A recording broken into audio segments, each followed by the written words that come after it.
Welcome back to my science channel, and today I'm going to be explaining the various isotopes of hydrogen and helium.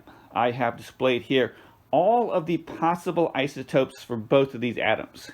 So let's first look at normal hydrogen, which is just a proton, which is represented by the red block, and an electron represented by the black block.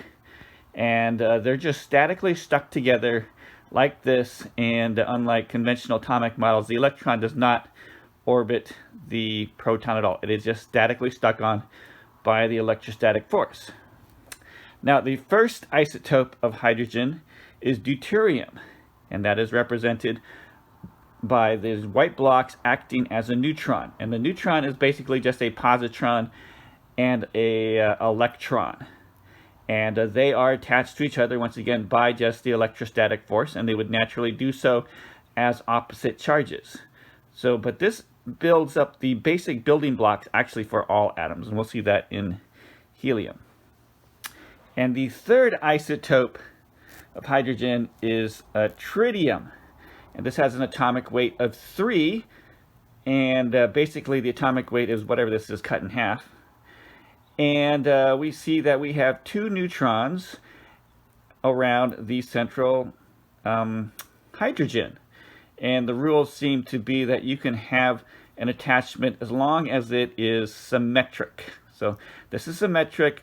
The neutrons are as far away from the hydrogen as possible.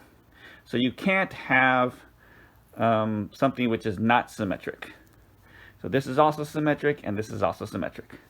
So let's start looking at helium. Now, your regular helium, helium-4, is this configuration where you have 2 neutrons and 2 protons. So you've got, 2 neutrons, 2 protons, and you can see that this is actually made out of just 2 deuteriums. You take 2 deuteriums, you stick them together, you get hydrogen. Now, one possible isotope of hydrogen helium is helium-3, and this is helium-3, where we have the 2 protons and only the 1 neutron. And this is allowed because this is still symmetric, right? You can still balance it here and it would still be the same. So it's not anything lopsided. So the next one up would be helium-4. Now, what happened to we've got helium-4. What about helium-5? Why is helium-5 not allowed?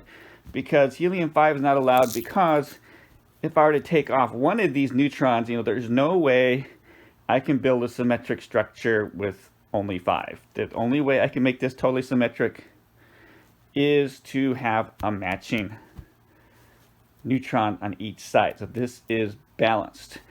And the neutrons are allowed to attach to any free proton electron pair. So we have this 1, 2, 3, 4, 5, 6.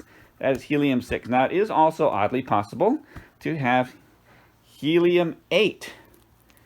And that's what I have here.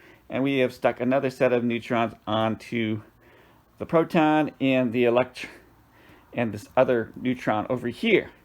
And so it looks like, the reason why we can't have, say, helium-9 because there's no more spaces. I mean, I cannot stick another one of these neutrons onto another free proton. All of the docking port areas that you could possibly stick this on are completely occupied. So you will never see, helium-10 or 12 or 9 because there's just no place for another neutron to attach to.